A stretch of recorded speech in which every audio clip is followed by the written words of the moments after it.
আসসালামু আলাইকুম বন্ধুরা, ওয়েলকাম টু আওয়ার চ্যানেল ঘোরাঘুরি A to Z। বন্ধুরা, আপনারা যারা মানে বাংলাদেশের প্রত্নতাত্ত্বিক নিদর্শনযুক্ত এরিয়াগুলি ঘুরতে পছন্দ করেন বন্ধুরা, এই ভিডিওটি বন্ধুরা তাদের জন্য। চলুন আমরা আজকে আপনাদের কোন প্রত্নতাত্ত্বিক নিদর্শন দেখে সেটি দেখানোর বিষয়। বন্ধুরা, আজকে আমরা নিয়ে যাব আপনাদের পাবনা জেলায় অবস্থিত বাংলাদেশের অন্যতম একটি প্রত্নতাত্ত্বিক নিদর্শন, যেটা হচ্ছে জোরবাংলা মন্দির বা গোপীনাথ মন্দির নামে অবস্থিত। বন্ধুরা, এই মন্দিরে আসতে হলে আপনাকে পাবনা বাস স্ট্যান্ড বা বাস টার্মিনাল থেকে আসতে হবে অনন্তবাজার, এবং অনন্তবাজার যে ইমাম গাজ্জালি স্কুল আছে তার পাশের গলি দিয়ে বন্ধুরা আপনাকে এগোতে হবে।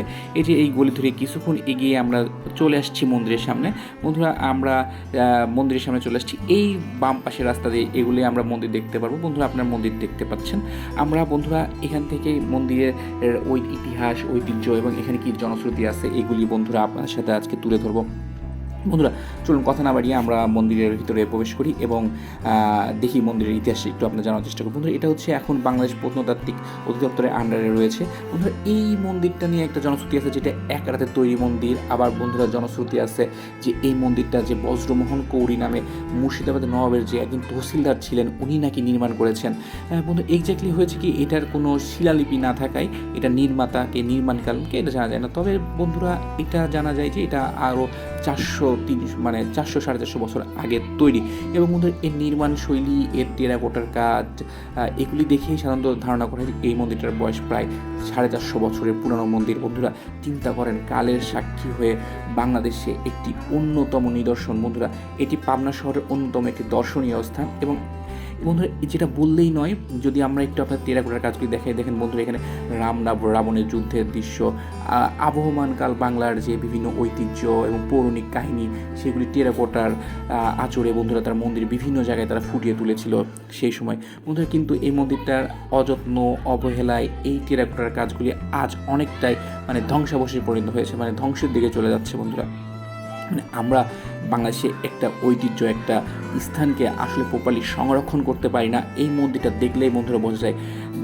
আমরা যে পার্শ্ববর্তী দেশে দেখি তারা তাদের কিন্তু স্থানগুলি বেশ সংরক্ষণ করছে। বন্ধুরা দেখেন, এই মন্দিরটা থেকে তার যে নির্মাণ শৈলী খসে খসে পড়ছে, কিন্তু আমাদের কোনো রক্ষণাবেক্ষণের ব্যবস্থা নেই। বন্ধুরা দেখেন, এই মন্দিরটা তিনটা যে প্রবেশপথের যে অর্ধচন্দ্রাকার প্রবেশপথ, সেখানে দেখেন ভিতরের অংশে প্রচুর পরিমাণে টেরাকোটার কাজগুলি ছিল, নকশাগুলি ছিল, যেখানে বাংলাদেশের ঐতিহ্য, বাংলার ঐতিহ্য, আমাদের পৌরাণিক কাহিনী এগুলি এখানে ফুটিয়ে তোলা হয়তো, সেগুলি আজ প্রায় ধ্বংসের পথে।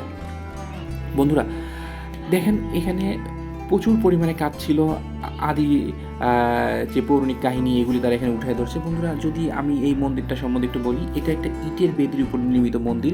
তার সামনে 3টি প্রবেশপথ এবং পথের দুই পাশে 2টি বিশাল স্তম্ভ রয়েছে। এবং এই প্রবেশপথে একসময় মন্দিরের অন্যান্য অংশের মতো টেরাকোটার কাজে পরিপূর্ণ ছিল। এবং জোরবাংলা মন্দিরের নকশা, টেরাকোটার কাজ হচ্ছে আমাদের দিনাজপুর জেলার যে কান্তজির মন্দিরের সাথে মিল পাওয়া যায়। এবং বন্ধুরা এটা হচ্ছে একটা দোচালা মন্দির, দোচালা 2টা ঘর পাশাপাশি সংযুক্ত মন্দির। একটি হচ্ছে মণ্ডপ অংশ যেখানে পূজা প্রাবণ হইতো, আর পাশে হচ্ছে গর্ভগৃহ, এটা হিন্দু পৌরাণিক ভাষায় বলে সাপোর্টিভ অংশ। যদিও বন্ধুরা এখন মন্দিরটা হচ্ছে ভেতরের অংশগুলি আটকানো, তালা দেওয়া।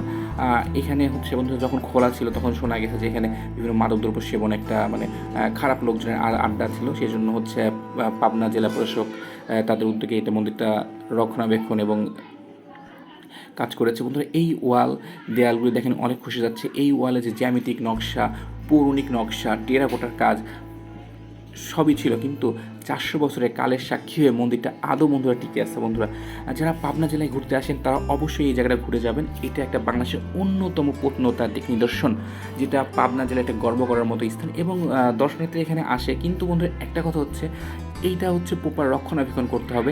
রক্ষণাবেক্ষণের অভাবে আজ মন্দিরটি ধ্বংসের দিকে চলে যাচ্ছে। সো বন্ধুরা, আপনারা এই ভিডিওটি শেয়ার করবেন। এই ভিডিওটি শেয়ারের মাধ্যমে যেন কর্তৃপক্ষ নজরে দৃষ্টি আকর্ষণ করতে পারি যে এই মন্দিরটি এখনও রক্ষণাবেক্ষণ করার সময় রক্ষণাবেক্ষণ করে আমাদের বাংলাদেশে একটা ঐতিহ্য, প্রত্নতাত্ত্বিক নিদর্শনকে টিকিয়ে রাখতে হবে। বন্ধুরা যারা এখনও আমাদের চ্যানেলে সাবস্ক্রাইব করেননি, বন্ধুরা অবশ্যই সাবস্ক্রাইব করবেন এবং ভিডিওটি কেমন লেগেছে আমাদের সাথে শেয়ার করবেন। এবং এই ধরনের বিভিন্ন প্রত্নতাত্ত্বিক নিদর্শনের ভিডিও পেতে বন্ধুরা আমাদের সাথে থাকবেন। ভিডিওটি দেখার জন্য ধন্যবাদ।